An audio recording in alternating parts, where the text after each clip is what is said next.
Third, with respect to taking up the mass of conceptual thought as the path, it is said that the mind stream of any individual who takes up the movement of conceptual thought in even a single day can have 21,000 thoughts. When taking them as the path, there is no more than one way.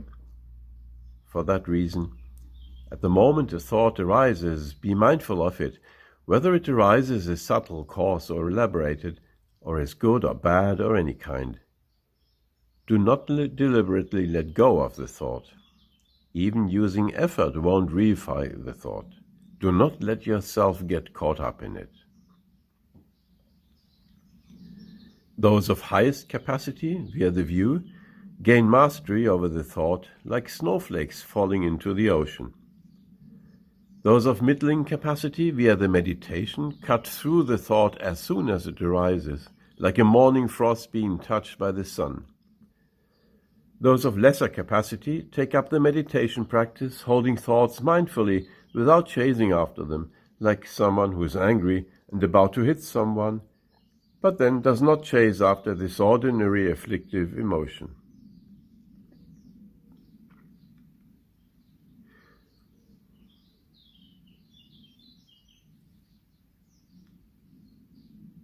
Thus, at the time when anger arises, look straight into it and see that it does not exist in the mind as an independently existing object.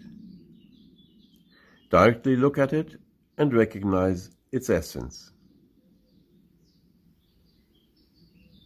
By cutting out its source and cutting to the root, you become like a thief leaving from an empty house, not knowing the whereabouts of the treasure. By searching, nothing is to be found. By holding the view, nothing is seen. The essence of anger is immediately liberated from the ground and its roots. Being purified, it immediately fades away, leaving no trace. Initially, nothing comes from anywhere. In the present moment, nothing substantial stays, nothing goes anywhere.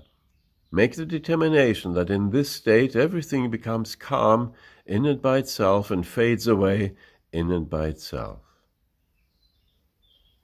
Others who attract you create attachment, namely envy of someone better than you, pride relative to someone below, and so forth, and also all the recollections and conceptual thoughts that arise.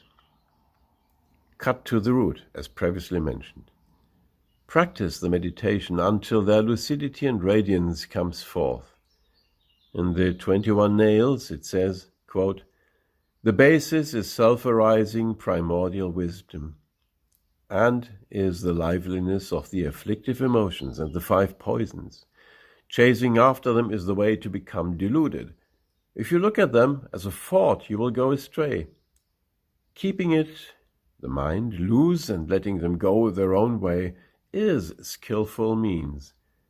Liberation in the domain of space is the path.